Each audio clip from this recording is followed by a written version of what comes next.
हो सकते हैं, जिनके अंदर गंभीरता नहीं है वो अच्छे लोग नहीं हो सकते। अच्छा बनने के लिए उनको अपने अंदर गंभीरता पैदा करनी पड़ेगी। जो आगे 3-4 बच्चे खड़े, उनको अपने अंदर गंभीरता पैदा करनी पड़ेगी, तब जाके आप अच्छे कहलाओ।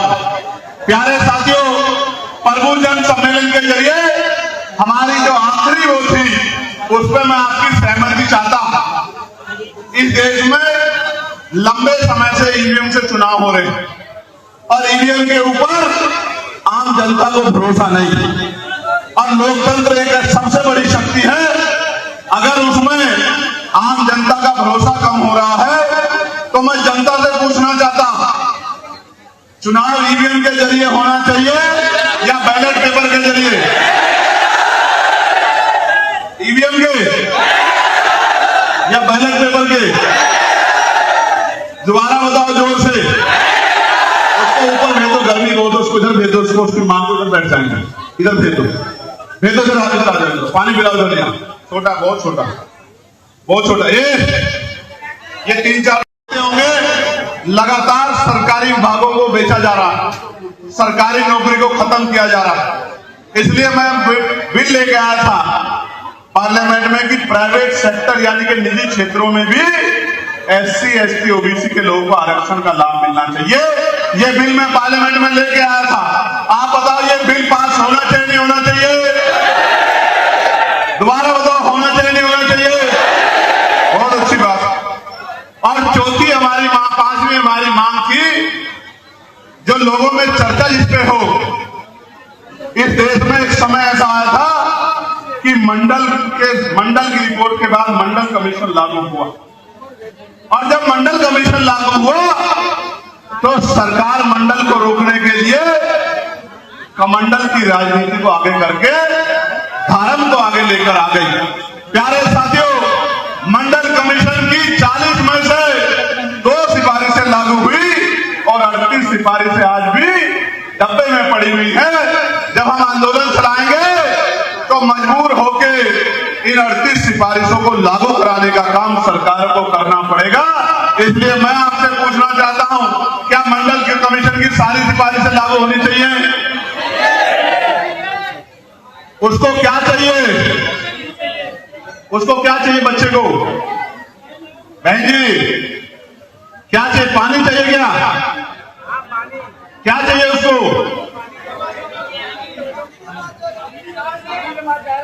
मम्मी के पास? ओ, इनकी मम्मी के पास भेजो, भेजो, भेज दो, भेज दो, भेज दो। उठा के, कहां है इनकी मम्मी? ये है, ऊपर को ले आओ, ऊपर को घुमा के ले आओ, जल्दी से ले आओ, दे दो, मां को सौंप दो। बेटा मां के पास ही रहना चाहिए, क्योंकि मां में बेटे की जान बसती है और बेटे में मां की जान बसती है, इसलिए मां को सौंप दो। प्यारे साथियों, एक जानकारी हो या ना हो, इस देश में पूर्ण जनगणना 1931 में हुई थी, 1931 में, और 1931 के बाद आज तक इस देश में संपूर्ण जनगणना नहीं हुई है। अगर जनगणना होती भी है तो SC, ST के लोगों की होती है। SC, ST के लोगों की जनगणना तो होती है, लेकिन OBC और सामान्य जाति के और मुस्लिम समाज के और अन्य जो धार्मिक अल्पसंख्यक है, उनकी गणना नहीं होती। आज हम लोग आजादी के 75 साल के भारत में हैं। देश जो है डिजिटल इंडिया की तरफ बढ़ रहा है। देश में सरकारें कहती हैं कि हम चांद पर जा रहे हैं, मंगल पर जा रहे हैं, लेकिन जमीन पे क्या हाल है उसको जानने के लिए जातिवार गणना होनी बहुत जरूरी है। जब हमने इस विषय को उठाने का काम किया और पार्लियामेंट में भी मेरे जरिए बार बार जातिवार जनगणना की बात हुई, तो सरकार ने जातिवार गणना की घोषणा कर दी। लेकिन हमारी मांग है कि जातिवार गणना के साथ साथ उसमें आर्थिक आंकड़े भी जारी किए जाएं। जातिवार जनगणना कराई जाए और उसके आर्थिक आंकड़े जारी किए जाएं कि किसके पास बस है, किसके पास ट्रेन है, किसके पास 4 पहियों की गाड़ी है, किसके पास 2 पहियों की गाड़ी है, किसके पास रहने के लिए मकान है, किसके पास खेतियों के जमीन है, किसके पास उद्योग धंधे हैं, किसके पास प्राइवेट रोजगार है।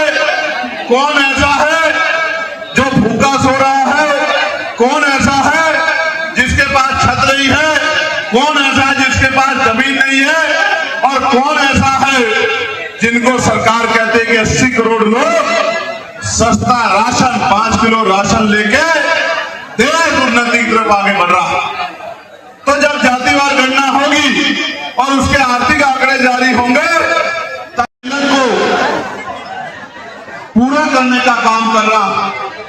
और 18 मंडलों में ये 18 सम्मेलन करने का लक्ष्य हम लोगों ने बनाया था और 15वां सम्मेलन आज जो हम लोग बरेली में संपन्न करने जा रहे हैं।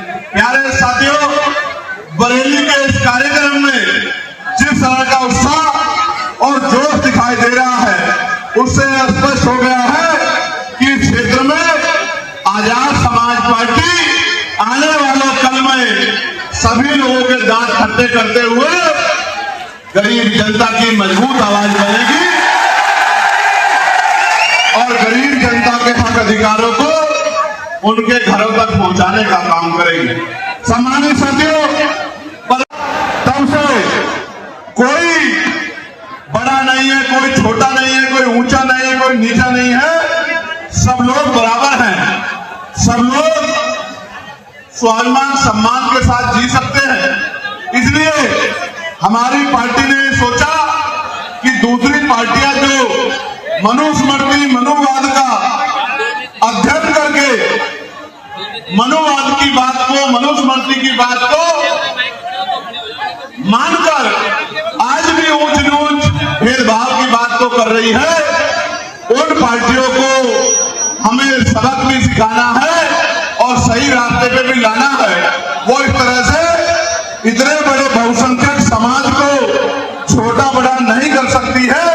इसलिए हम लोगों ने प्रभु जन सम्मेलन शुरू किए, क्योंकि बाबा साहब अम्बेडकर ने कहा था जिस समाज में 10 डॉक्टर 10 इंजीनियर 10 वकील 10 जज तैयार हो जाएंगे, उस समाज का चिंतन करने के लिए, उस समाज को शक्ति देने के लिए और उस समाज के अधिकारों को प्रोटेक्ट करने के लिए, उनकी रक्षा करने के लिए किसी दूसरे व्यक्ति की जरूरत नहीं पड़ेगी। लेकिन आज हम लोग देखते हैं कि जिस तरह से बहुत बड़े पैमाने पे कमजोर वर्गों के अधिकारों को छीनने का काम किया जा रहा, उन अधिकारों को लूटने का काम किया जा रहा, उन अधिकारों के खिलाफ आंदोलन चलाए जा रहे हैं, तो हमें ऐसा लगता है कि बाबा साहब अम्बेडकर के विचार को आगे बढ़ाने के लिए हमें अपने प्रभु जन सम्मेलन के जरिए समाज के पढ़े लिखे डॉक्टर इंजीनियर वकील जज प्रोफेसर चिंतक पत्रकार तमाम लोगों को उनकी सामाजिक जिम्मेदारी का एहसास कराना चाहिए। और जब हम उनकी सामाजिक जिम्मेदारी का एहसास कराएंगे और वो अपनी सामाजिक जिम्मेदारी को समझेंगे, तभी आने वाले समय में यह हकवंचित समाज मुख्य धारा में आ पाएगा और अपनी गुलामी बेबसी की बेड़ियों को काटने का काम करेगा। सम्मानित साथियों, मैं पिछले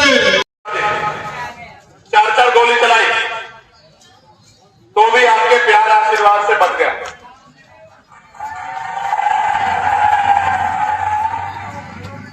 अब जितने साजिशें जितने डोरे में 4 जगह गैप कर दिया गया, उनको लगा कि ये टूट जाएगा, कमजोर पड़ जाएगा, तभी पर आपके सामने 16 महीने जेल काटी, कभी आंसू नहीं बहा, तो नहीं है कभी। दिल्ली में नालायक है, लायक नहीं है। मैं इसको डांट रहा हूं और ये मुझे आई लव यू बोल रहा था। बैठ जाओ, गर्मी को छूट तो देखो, जब देखो बराबर की है गर्मी, ऐसा नहीं कि आपको अकेले लग रही है, बराबर की गर्मी है इधर भी। ठीक है। ये जब प्यारे साथियों, प्रभु जन सम्मेलन ही क्यों, पहले चुनाव के समय प्रबुद्ध सम्मेलन करती थी। महामानव तथागत बुद्ध जगत गुरु सतगुरु रविदास जी महाराज, गुरु नानक देव, भगवान वाल्मीकि महाराज, गुरु कबीर जी, राष्ट्रपिता ज्योतिबा फूले, मां सावित्रीबाई फूले, छत्रपति साहू जी महाराज, ईवी पेरियार रामानायकर स्वामी, जिनकी आज जयंती भी है। अगर आप ये वीडियो YouTube पर देख रहे हैं तो हमारे चैनल को सब्सक्राइब कर बेल आइकन दबाएं और Facebook पर देख रहे हैं तो हमारे पेज को लाइक करें।